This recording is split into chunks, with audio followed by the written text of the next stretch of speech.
అమరావతి భవిష్యత్తులో కూడా ఏకైక రాజధానిగా కొనసాగడానికి చట్టపరంగా 2 అడ్డంకులు ఇంకా మిగిలే ఉన్నాయి.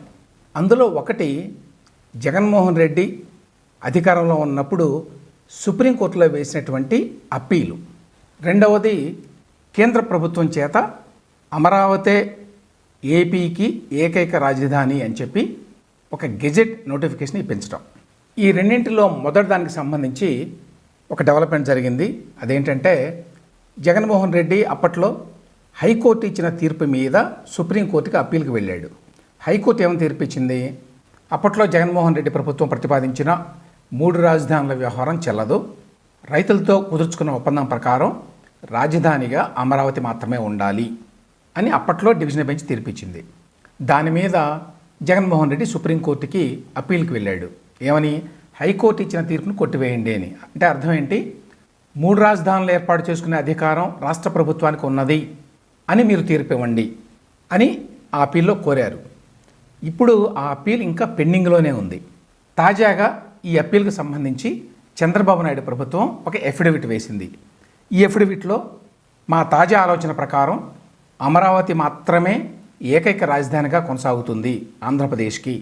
గతంలో రైతులతో కుదుర్చుకున్న ఒప్పందం ప్రకారం అమరావతిని మాత్రమే రాజధానిగా కొనసాగిస్తాము, అక్కడే ప్రభుత్వానికి అవసరమైన అన్ని నిర్మాణాలు చేపడతాము అని ఈ ఎఫిడవిట్లో కమిట్ అయింది.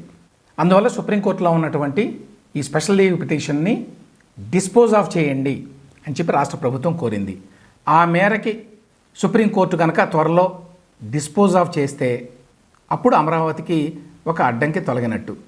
ఇక రెండో అంశం, కేంద్ర ప్రభుత్వం చేత ఒక గెజెట్ నోటిఫికేషన్ ఇప్పించడం, ఆంధ్రప్రదేశ్ రాజధాని అమరావతి అని.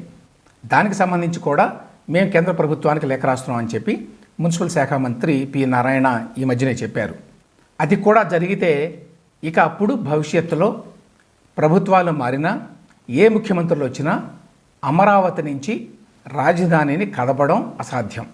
అయితే దాంతోపాటు 2029 కల్లా అమరావతిలో ముఖ్యమైనటువంటి ప్రభుత్వ నిర్మాణాలన్నీ పూర్తయితే కానీ ప్రజల్లో ఆ నమ్మకం కూడా ఏర్పడదు. అందువల్ల ఒకవైపున చట్టపరంగా ఉన్నటువంటి ఇబ్బందుల్ని అధిగమిస్తూనే మరొక వైపున ఈ నిర్మాణాలను త్వరగా పూర్తి చేయాల్సిన అవసరం అయితే ఉంది.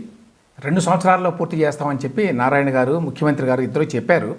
2 సంవత్సరాలు కాకపోతే 3 సంవత్సరాలు అయినా పర్వాలేదు, కానీ 2029 లోపల మాత్రం కీ గవర్నమెంట్ ఫంక్షన్స్కి సంబంధించినటువంటి అన్ని భవన నిర్మాణాలని పూర్తి చేయాల్సిన అవసరం అయితే ఉంది.